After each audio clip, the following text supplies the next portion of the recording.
Friends, welcome to லட்சன்ஸ் recipe. இன்றைக்கி இருக்காங்க துவரம்பருப்பு.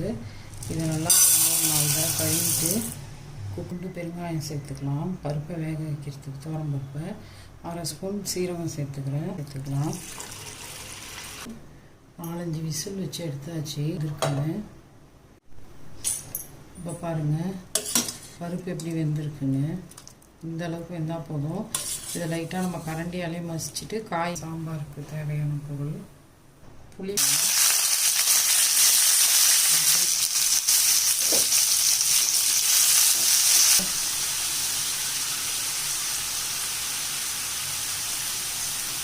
சாம்பாருக்கு தேவையான அளவு உப்பு சேர்த்துக்கலாம். 1 டீஸ்பூன் அளவு, ஒரு 1/2 கிளாஸ் தண்ணி சேர்த்துக்கோங்க.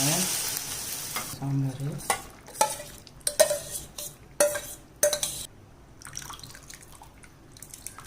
வெந்ததும் நம்ம மாங்காவை சேர்த்து ஒரு கொதி வந்தோடனே இப்போ நம்ம மாங்காவை சேர்த்துக்கலாம். ஏன்னா மாங்காய் நான் வாங்கி இப்போ முருங்கைக்காலாம் வெந்துட்டதும் மாங்காவை போட்டாச்சு. மாங்காய் போட்டு ஒரு 3 நிமிஷம் கொதித்தோடனே சாம்பார் ரெடி ஆகிடும். ஆஃப் பண்ணிடலாம். இப்போ பாருங்கள் மாங்காய் போட்டு 3 நிமிஷம் ஆகிடுச்சி. நல்லா கொதித்து மாங்காவும் நல்லா வெந்துருச்சு பாருங்கள். சாம்பார் சூப்பராக ரெடி ஆகிடுச்சு. மாங்காய் முருங்கைக்காய் சாம்பார். இலையை தூவி இறக்கிடலாம். முருங்கைக்காய் சாம்பார் தெரியுதா?